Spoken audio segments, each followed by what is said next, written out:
Hello, this is my first morning in Japan, and this is how my bed looks like.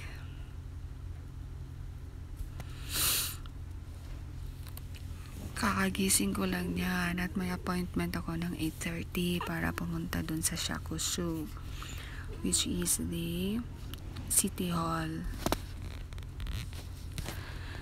para mag-apply ng tax insurance. At i-register din natin yung address natin kung saan tayo tumira para magiging legal. Ayun. Bigat-bigat pa ng mga mata ko dyan kasi kakaiyak ko lang din yan kagabi.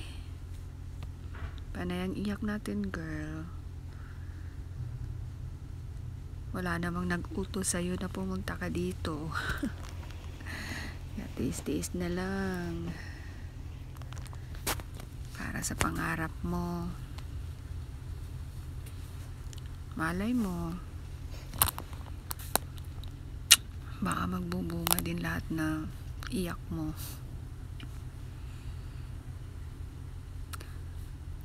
Alam nyo, napaka-excited pa bago pumunta. Excited na excited ka. Tapos nung malaman mo na yung schedule mo, lalo na sa airport, naku, Diyos ko day, parang gusto mo nang umuwi sa inyo.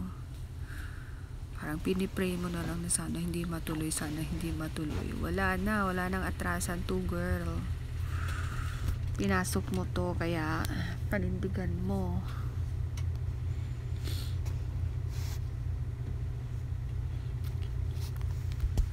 Sana sa umpisa lang ganito masasanay na din. Kaya magpakabait kayo dyan sa Pinas.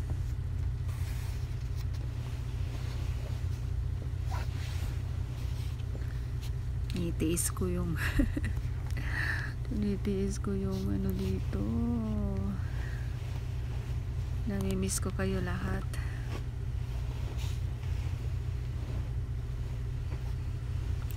Sana masanay din.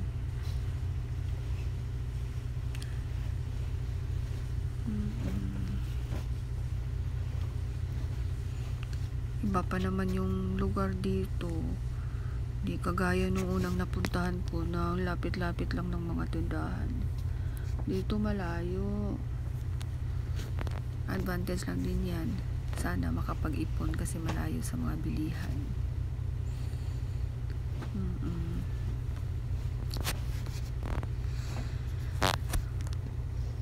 Good morning, Japan.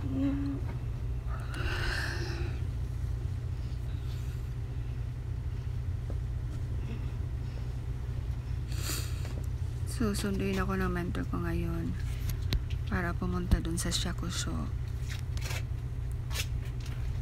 at makapagpasyal na din, makakain din sa labas kasi alam mo naman, ala pa tayong sahod, girl. Iba yung trainee at SSW sa'yo lahat. Oo, sa'yo lahat na bilihin. Hindi kagaya ng trainee na binibigyan ng kayo siya ng panggastos. Hindi, Chari, salamat sa bath soap mo, ha. Dala-dala ko talaga to. Iba yung bath soap mo nakapunta nung Japan, ikaw hindi. Thank you so much. And the cherry parang smell yeah, it's a bath soap. Okay, thank you. Ligos ako, ha. Take shower. I have to go at 8:30.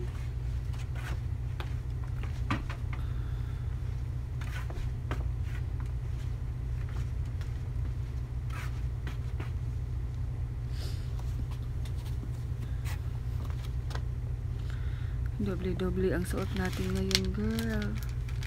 Kasi ang lamig.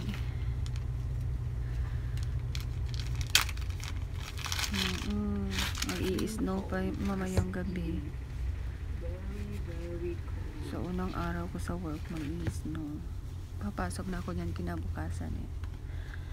doble-doble yung suot natin. Di pwedeng di mag-medyas, lalo na ay, buhay abroad. Happy feet. Nililibang na lang ang sarili. Sa mag-a-abroad dyan,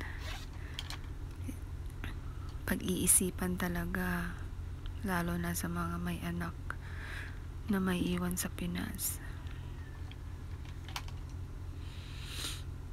Pero sige lang, go lang. Para sa kanila din naman ito.